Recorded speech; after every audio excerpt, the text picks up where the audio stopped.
Hello, everyone. I'm back. I'm back. I'm so glad to be back after almost a month of my computer being not working well, and me going home to visit my mother for about 10 days. So I'm back, and I'm going to start a whole new series. I've been praying about this, and I asked the Holy Spirit to just manifest Himself in this series. The series is called uh, "Love Alone Counts." Love alone counts.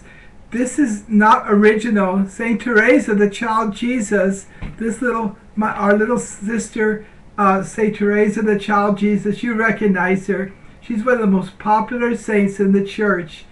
Anyway, she said that, and she said love alone counts, and she's a doctor of the church. This little girl, she never took a theology course or masters of divinity or anything like that. She was 15 years old when she entered the convent, but she had very deep insights into the faith and into our spirituality. She's the one that gave us the little way of spiritual childhood.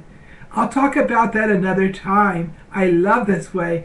But anyway, she said love alone counts, and that's the name of our new series, Love Alone Counts. Now, when she talked about love rather, she meant charity toward our neighbor. Well, you say, oh, I thought we were supposed to love God above all things, above everything, with our whole hearts, with our whole being, with our whole strength, with our whole mind.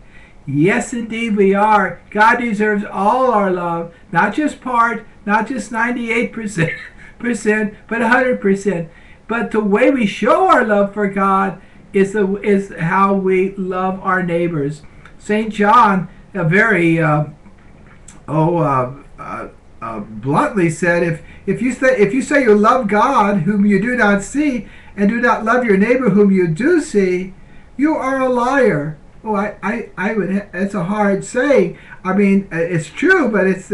I think I would put it in little different terms, and I'm not second guessing the Holy Spirit to inspire John, but anyway, a lot of people don't realize they're liars, though. Anyway, but we are liars if we contradict ourselves. If we love God as the sun shines through the stained glass windows, and we go out and start gossiping or putting our neighbor down or passing him by in a need, well, we can't say we love God if we don't love our neighbor. Because we show our love to God by the way we show our love for our neighbor. Jesus said, a new commandment I give you, that you love your neighbor as I have loved you. And then, just in case we didn't get it, he says, greater love than this no man has, than to lay down his life for his brother, his sister. Greater love. And he showed it not only with the new commandment he gave us, to love like he loves us, even to die for us on the cross, to give his life for us, but he shows us by his example, not on only his words, his example. So he's calling us to heroic love for our neighbor, not a love that's parsimonious and measured out and tit for tat and all those kind of things. That has nothing to do with the love Jesus calls us with which to love our neighbor. It's an all-out self-giving love, a love that doesn't measure, a love that seeks the good of the other before ourselves. So love alone counts. That's our new theme, our new session for our new title for our new series, Love Alone Counts. And it's inspired by this little Saint Teresa, the child Jesus. This was sent to me. It's nicely done. It's a little nicely matted and everything from a dear friend who was in prison, and one of his inmate friends did this for a little flower. I cherish it. This it's matted on a simple card. Done very well. Very good job. Anyway, so love alone counts. That's what we're talking. That's our new theme. The church has a beautiful song, and many of you sang it. Ubi caritas Deus EBS. Ubi, where love is, there is God.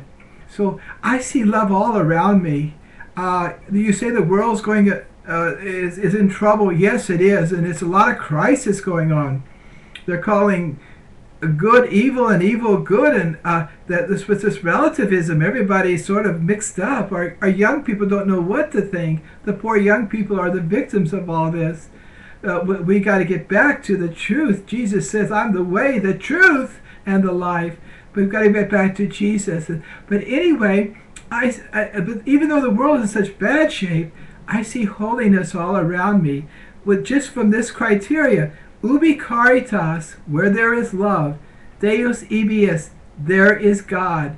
For God is love. And I see holy people. I see it in my family. I see it in my mother who loves me. I see it in my siblings who take such good care of my mother as she lives out her golden years. I just got off the bus from a bus tour with senior citizens, and I said, "Oh, you're so lucky." I'm a senior citizen now too. I'm still learning how to act like one, but I'm 71. But this is our golden years. This is the years when all our wisdom, all our meaning, we find it is fulfilled and brought to a head, to a boiling point, boiling down to what really counts. Before we were very busy raising children, our career, and all those things, and those were important things, important stages, but now we could sit back and reflect on what is most important. You know what that we all come up with? The most important thing is how we love one another. In our golden years, more than ever, love alone counts. It's not how many trophies we have in the case or how much money we will leave our children. Those are fine. It's not, if we got all our memoirs down, those are fine. I encourage people to write things down or record them to hand them down to the family so they can have roots and continuity and know where they're coming from. It's not about all those things which are all very good. It's about how we love. And I told the people on the bus, the Golden Agers, I told them, leave your inheritance of love, how you love even to the last them, how you showed kindness and goodness and patience, how you were so generous. Some of them can't wait until the wills all settle. Some of them need your help right now in their desperation to raise a family and everything. But show love. So love alone it counts, and that for our whole life, but especially at the end of our life when we don't have a lot of time to delay. When you think of someone you need to forgive, I tell them, forgive them, call them up. When you think of someone you need to say I love you finally, especially us men who have a real hard time saying I love you, call your son, your daughter up and say, I love you, I've always loved you, I just want to express it now.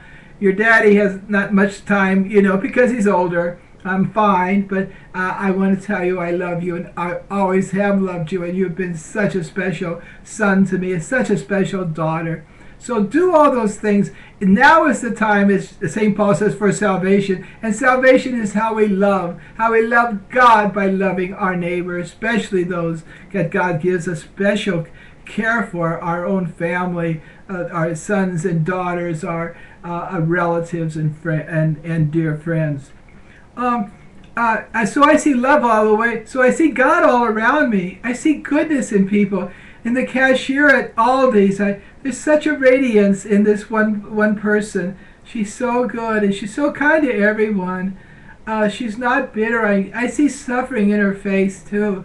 That she suffers. That is suffering, but it's so good. But through that suffering, there's a glow of the Holy Spirit. The Holy Spirit is the source of what God the Father is the source of love, and he loves his Son Jesus, and they love each other, and that love generated between the Father and the Son is the Holy Spirit. We just celebrated Pentecost a week ago. He gave us the Holy Spirit that we may love and keep His commandment that we love one another as He loves us. So this new series of starting is a love alone counts. So I always tell people the way to do this, live this a love alone counts. Live this day as if it was the last day of your life, not in sort of a sad way, but a joyful way. To give it all you got. This is like, I want to give all I got to this YouTube starting out. It took a lot of courage to get back on. I don't know. I was afraid. I don't know why I was so afraid, but I didn't care. I wanted to give it all. Once you forget yourself and your fears and start thinking of people that are listening to you or viewing you, you forgot about your fears. You forgot about, oh my God, do I have any viewers left? Will they look at it? You forgot about all that stuff. So I greet you all. I greet you all in China. I greet you all in the UK. I get a lot of people from the UK. I greet you in Pakistan and all over that watch this little humble YouTube channel, Mary's Ministry's channel. I am so grateful for you. You have been so good, and thank you for all the words of encouragement from all over the world, and especially from my dear ones who watch it. I found out when I went home, my God, they were watching it, it just, that's all I have. I can't leave any money or anything. I'm as poor as a church mouse, but and that's all right. But I could leave you love, and that's what us golden agers can do, and all of us, every stage of our life, no matter how busy we are with career, that love is the most important, even more than career or whatever we're striving for. Love is the most important. In fact, love will be the soul of your career, the soul of your life. And without love, we're soulless, and it just doesn't fly, Wilbur. You know, our lives will be boring. We will have to seek a pleasure and possessions to fill in the void. We'll have to seek thrills and other things, distractions. But love keeps us focused on what it really counts. Love makes us do everything for God's glory and for in the service of others. No matter what we are doing, we're doing it out of love, and it gives soul to our lives and meaning to our lives. God bless you now. See you tomorrow. Bye-bye.